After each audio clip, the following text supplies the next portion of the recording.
Good morning. Hello, everybody. Welcome to this presentation by the PPP unit of Tunisia. We are delighted that you are here with us. And we have with us Ms. Firdaus Malati. Firdaus is currently working as the head of service in the PPP unit there. It's called IGPPP, that's the PPP unit. Instance Générale de Partenariat Public-Privé at the presidency of the government.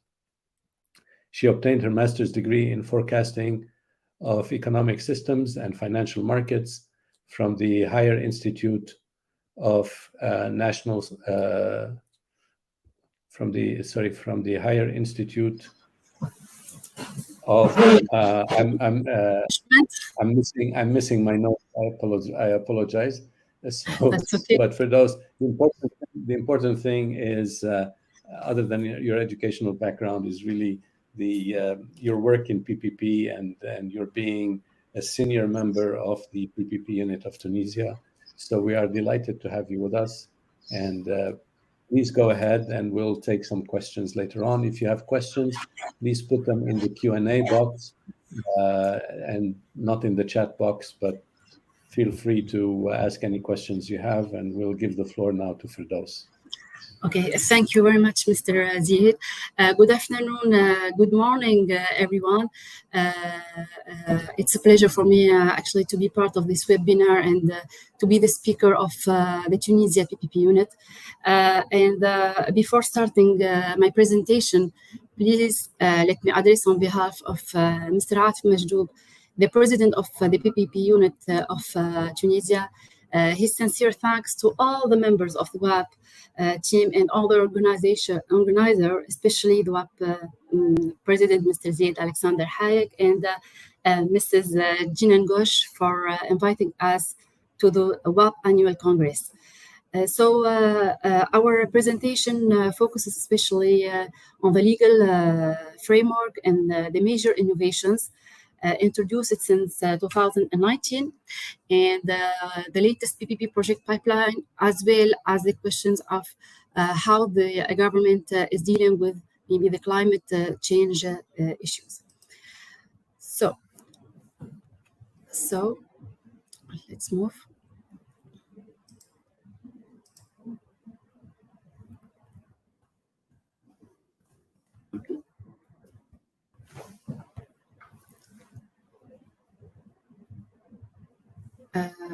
I'm trying to. Yes, please. Okay. For those who do not know Tunisia, where Tunisia is the home of ancient city of Carthage and is an important player in the Mediterranean thanks to its location in the center of North Africa. And Tunisia has a population of around 12 million people. The capital and largest city is Tunis. And spoken languages are Tunisian Arabic, dialect Arabic, French, English, and other languages in tourist regions. The landscape of Tunisia is mountainous in the northwest, where the eastern foothills of the Atlas Mountains are located. Further to the east, along Tunisian eastern Mediterranean coast, is a broad coastal plain known as the Tunisian Sahel. And the area is famous for its olive cultivation. Finally, Tunisia has a mixed economic system in which there is a variety of private freedom combined with centralized economic planning and government regulation.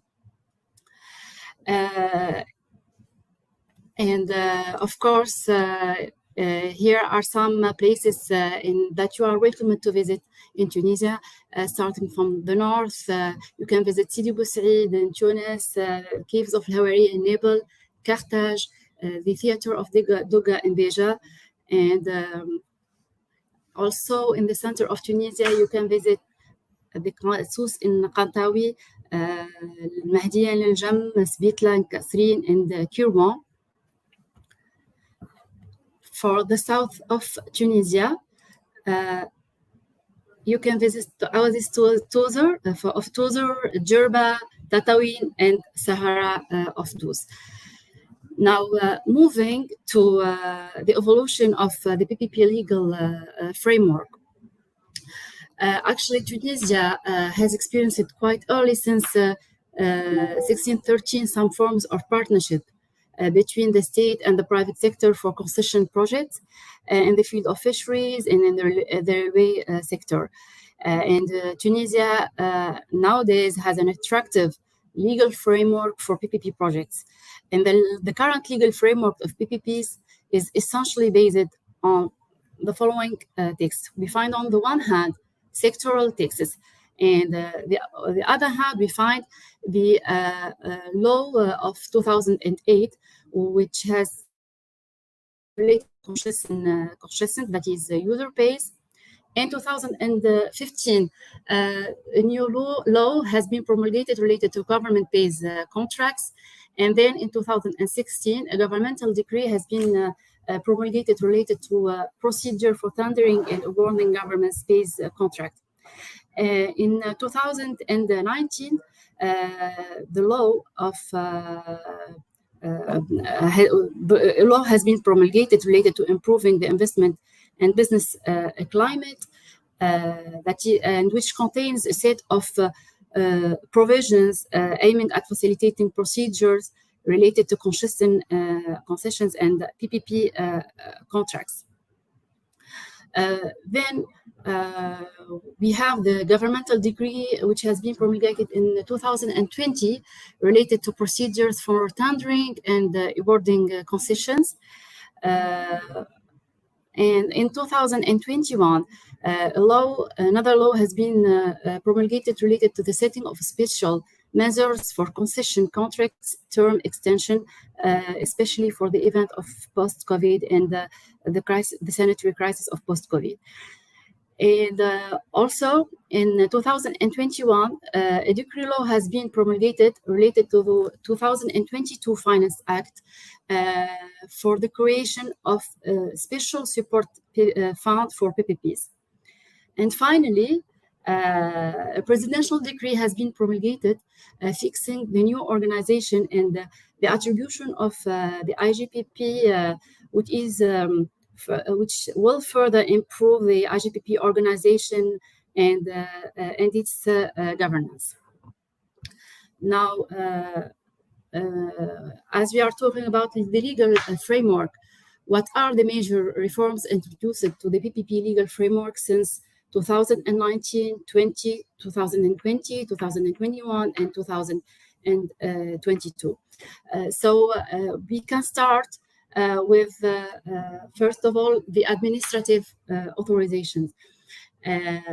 Here, the authorization required for the PPP project are granted by signing the contract, unless the contract states otherwise. That means that the private partner is required having all the authorization, unless we specify in the contract, for example, a list of administrative authorization. Also promote private initiatives through the adoption of incentives for the initiators of unsolicited proposals. Also, privileges adjustment of national interest concession with projects of national interest in the investment law. And one other major reform is the possibility of extending the duration of concession for more than once, especially due to the COVID, the crisis of COVID. Also implement a pre-contractual administrative referral mechanism within the Tunisia PPP unit. Another one is to extend the mission of the private partner to the operation of the public service where necessary in PPP contracts. And finally, implement the technical assistance within IGPP or the Tunisia PPP unit and create a PPP Support Fund. Let's move now. As we are talking about the legal framework, let's move to this histogram about the comparative analysis of PPPs and the assessment of the Tunisian government's capacity to prepare, contract, and manage PPPs compared to other countries, according to the benchmarking infrastructure development report, which has been published in 2020 by the World Bank. As you can see, Tunisia scored high points out of 100 regarding contract management and unsolicited proposal.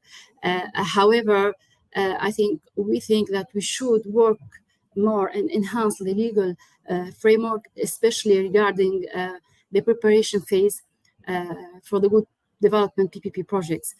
And this latest point leads us to speak about the latest innovation in the legal framework, that is the setup of the PPP Support Fund.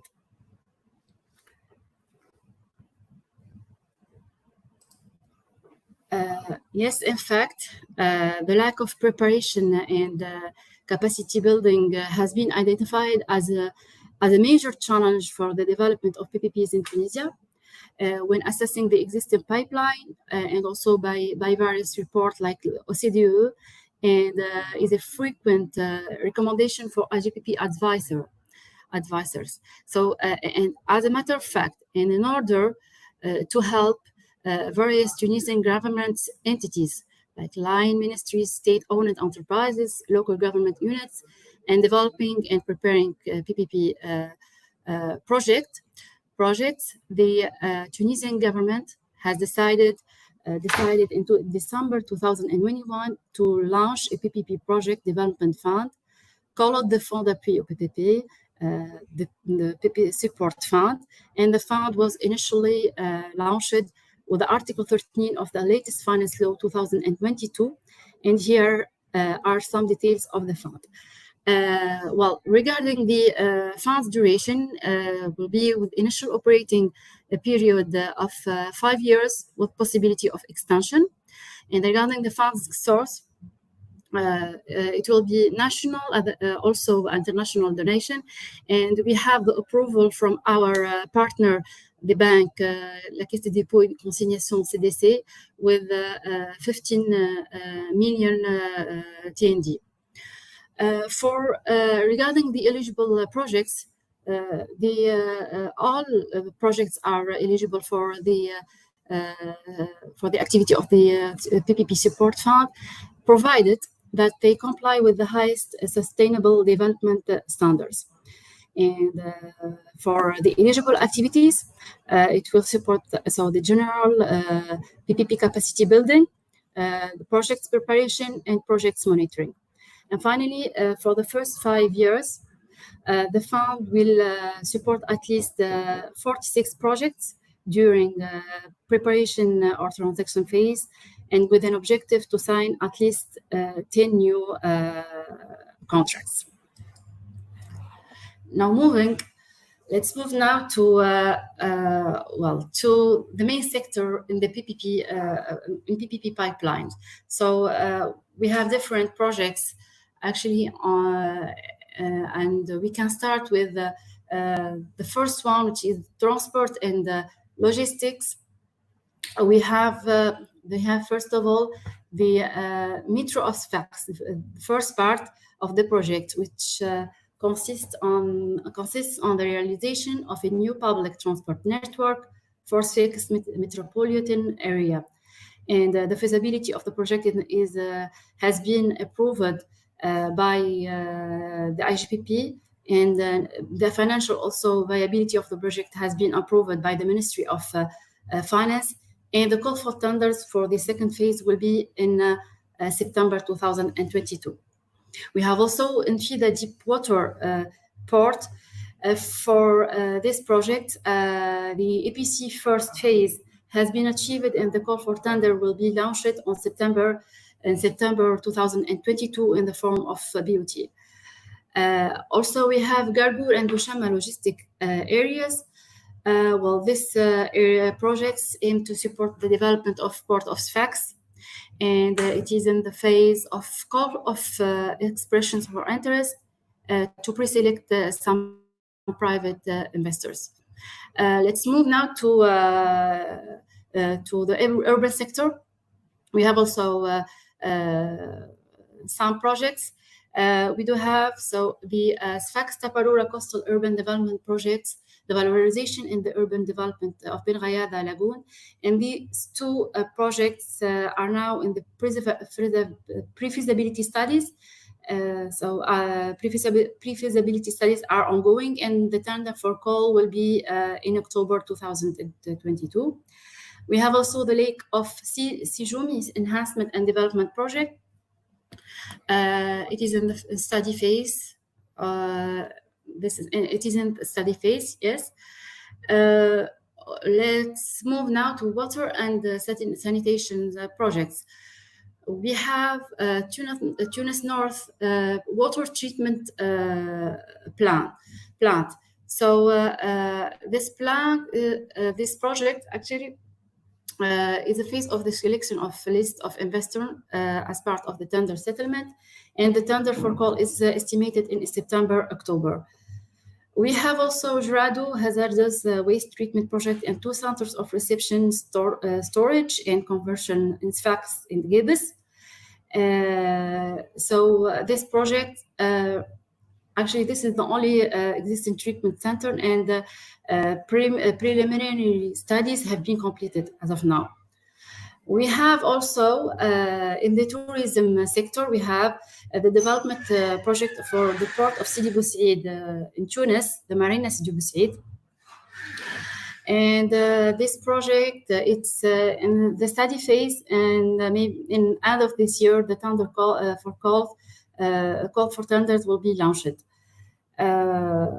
Regarding the energy and the power, we have a project concession of renewable energy. It's solar for 1,500 million megawatt. The government here has approved the solar program 2022-2025, and the tenders for calls will be in the second quarter of the year.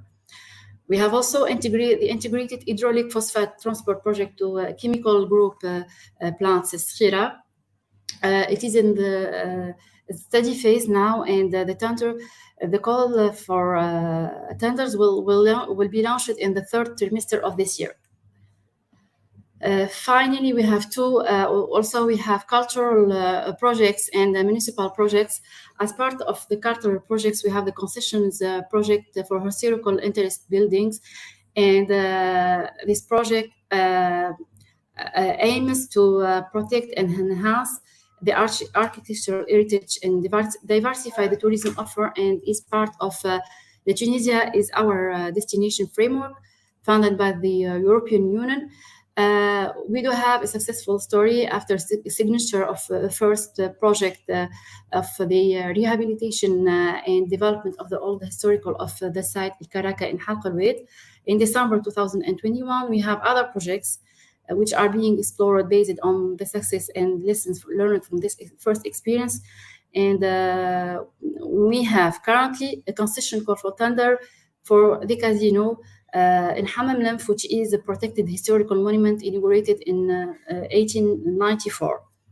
And finally, the entrepreneurship partnership project PPP as part of the municipal, subnational and municipal sectors. It is actually a pilot project aiming at boosting the mechanism of private initiatives at the local level through small concessions, and the project implementation period is between 2020 to 2023. Let's move now. As part also of the pipeline projects in the main sectors, we have a variety of projects, as I have been said, but some projects are selected and will be selected and will be prioritized to maximize their environmental, social, and economic impact in order to profit for the support fund assistance. using an assessment made with the PPP. It's a PPP Radar Matrix or tool or a platform, which is under implementation for the IGPP team for the Tunisia PPP unit in order to monitor projects scoring, and in which is calculated according to the following themes. First of all, people first PPP score using the International PPP Center of Excellence Assessment Tool, stakeholders engagement, strategic interest for the country and alignment with the main strategic priorities, feasibility, legal, financial, and technical, affordability, public users, and economic sustainability, and added value of the PPP strategy, covering in addition the value of money, the applicability of the project, and enhancement of other projects. So this is the target to be redefined and updated based on the pipeline continuous development. Also, please allow me to say that the metro or the tram network for Sfax has been selected as people first PPP project. What are the new projects and the future PPP opportunities in Tunisia? There are many projects are ongoing, but I would like to state that as part of the national program to invest in renewable energy and generate 35% of electricity from renewable energy by 2030, a concession call for tender for 1,015 500 megawatt of solar energy will be launched at in the third quarter of this year. Also, Tunisia, like several countries in the world, plans to invest in green hydrogen, perceived as the fuel of the future. And as of now, national strategy for green hydrogen is under preparation and will be ready by next year, 2023. So, what are now how is the government acting, or what actions are the government taking in order to address climate change in general, and in PPPs in particular? So the Tunisian government is encouraging partnership in low carbon PPPs, renewable infrastructure, in green hydrogen by signing memorandum of understanding with other governments. In fact, on the 7th of June, in 2022, a memorandum of understanding between the Tunisian government and the Great Britain has been signed, and which aims actually to accompany the energy transition policy and accompany Tunisian national programs aiming at achieving energy efficiency on the one hand, and by helping it to achieve the climate-related objectives for the reduction of carbon and greenhouse gas emissions, as well the establishment of mutually beneficial partnerships in PPPs. Also, our financial partner, the bank, the CDC, is working now on financing ecological projects while adopting new financing and funding instruments such as the use of green bonds.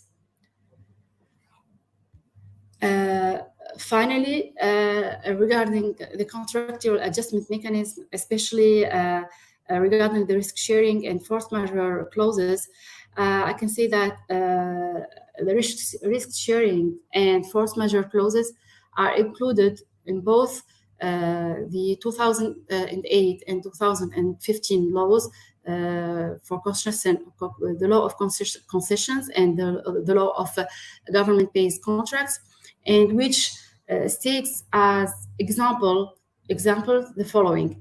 So the extension of the concession contract is possible in the event of a case of force majeure for a limited period necessary to restore the financial balance of the contract. The preliminary study Justifying the use of PPP contracts must provide forecasts of the risk sharing associated with the project with the precise terms and conditions and their distribution between the public authority and the private partner, indicating their monetary value. Also, we have in these laws that the contract should predict or may predict the possibility for the concessionaire or the private partner to request the revision of the contract in the event of a change in the financial balance of the contract for reasons arising after the conclusion of the contract, while which are beyond the concessionaire's control, or with a view to the adoption of the seller's public service covered by the contract to the needs in technological and economic development at the request of the public authority. Also, we have like partnerships contracts or government-based contracts are subject to the principle of contractual balance through the sharing of risks in the contract between the public person and the public authority and the private partner. So that's it for our presentation. Thank you. Thank you for your attention.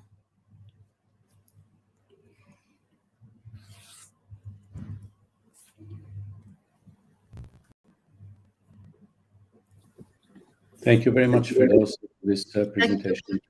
Appreciate it. I don't know if we have any questions. Maybe I see Jyoti's coming on the screen. Maybe she has something. Yes. I think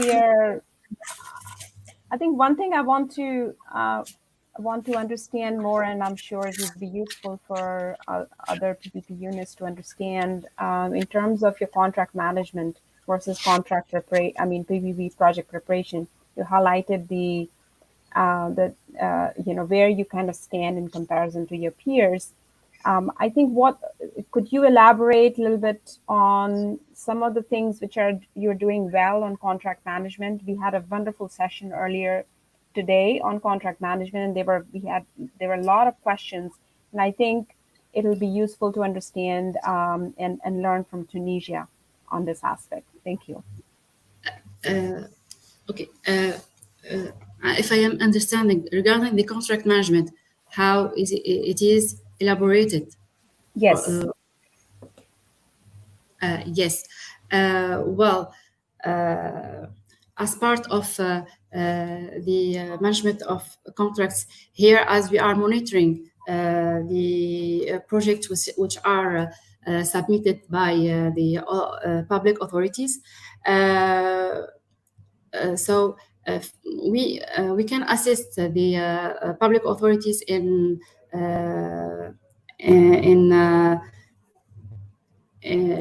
maybe writing some contracts, but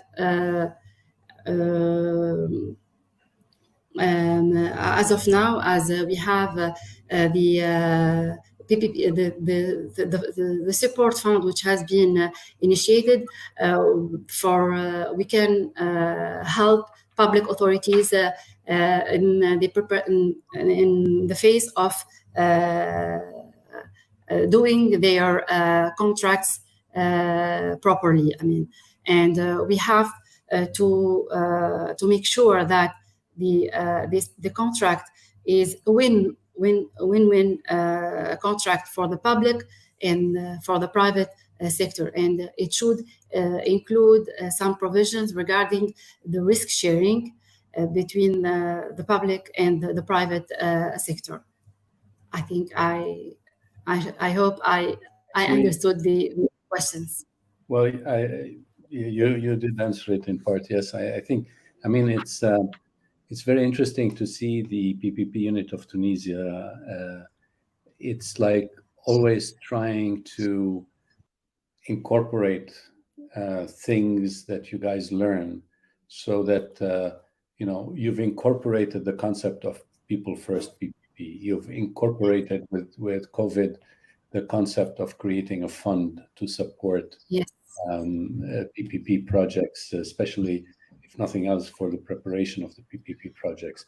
You have you have taken on board the idea of putting flexibility in the PPP contracts so they can deal with. So it's you're definitely applying all the good things that everybody talks about that need to be in the PPP contract.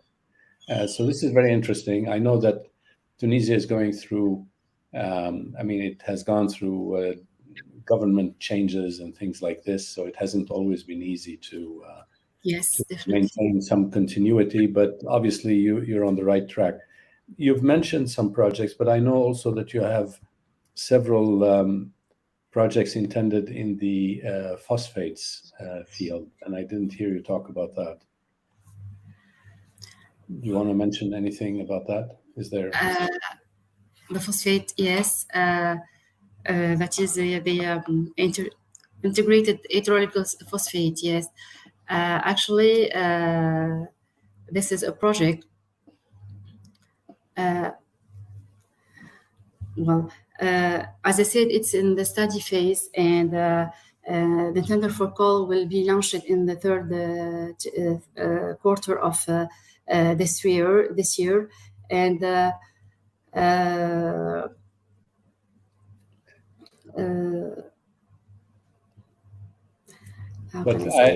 I mean, I know that it's okay. But language sometimes is difficult. If you want to say it in French, we're happy to translate.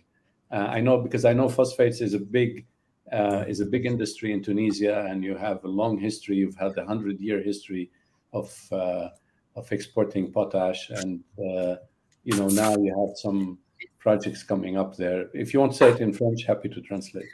Well, let me because. And because of the lack of information regarding the so maybe I have another question for you. Maybe we can provide you with the project sheet and the information. Okay, we have another question for you. Yes. What is your experience with the UNECE project evaluation tool? Has it been helpful for your PPP unit in developing, evaluating, and prioritizing projects? Yes, thank you. Yes, as I mentioned that the project of Matrix has been identified as people first PPP, and I think my colleagues have been working on this. Actually integrate the concept of making peoples at first, and let me say that seeing the stakeholders' engagement and how we can make people at first we can afford for them transport, gender equality, trying to have projects from the different the two I mean the project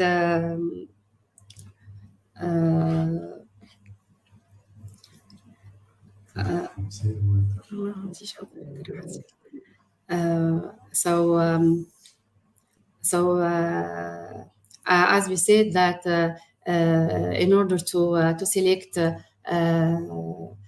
projects within the support fund, we have to maximize that their environmental, social, and economic impact in order to profit from this support fund. And I think this is good for making sure that people are at first when evaluating, when preparing, when identifying the projects. Yeah. Sorry, we have more questions. Let's see. As for arbitration, do national PPP framework Does the national PPP framework allow international arbitration? Yes, actually, yes. But yes, for international investors, we do have this. But I want to emphasize something else that, as I have mentioned, the major reforms that introduced it to the legal framework, we have established an administrative pre-contractual referral mechanism, which is the possibility to make recourse to the IGPP team for the opening of the falls and the counting of the offers with the reasonable delays. So we do have international arbitrage, but this new mechanism has been set up within the governmental decree 2020.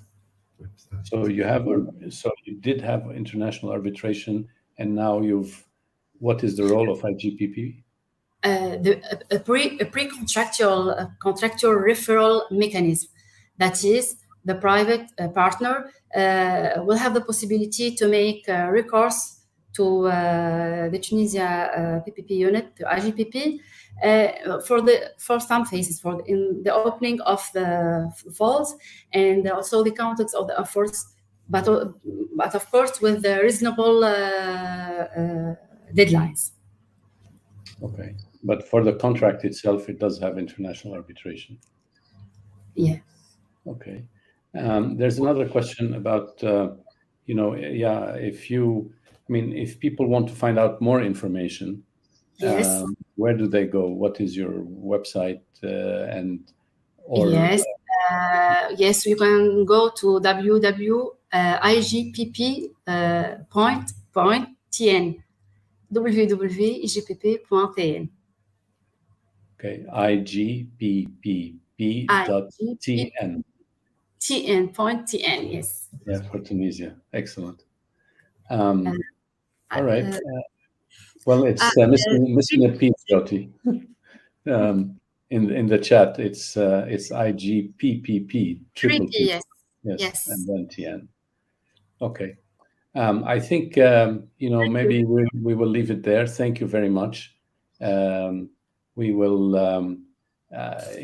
anybody that is interested in finding more can go to the website, and I'm sure you're happy to receive any request for information by email. Maybe that will give more time for answering. So that would be good. All right, we'll leave it there. Thank you very much for the presentation. Thank you for inviting us. Thanks a lot. Thank you, and thank you to our audience for attending. We'll see you tomorrow. This was our last session today. Tomorrow we start, let me see, tomorrow morning we start at 8 a.m. Geneva time with a presentation from Japan. So we'll see you there. Bye. Thank you.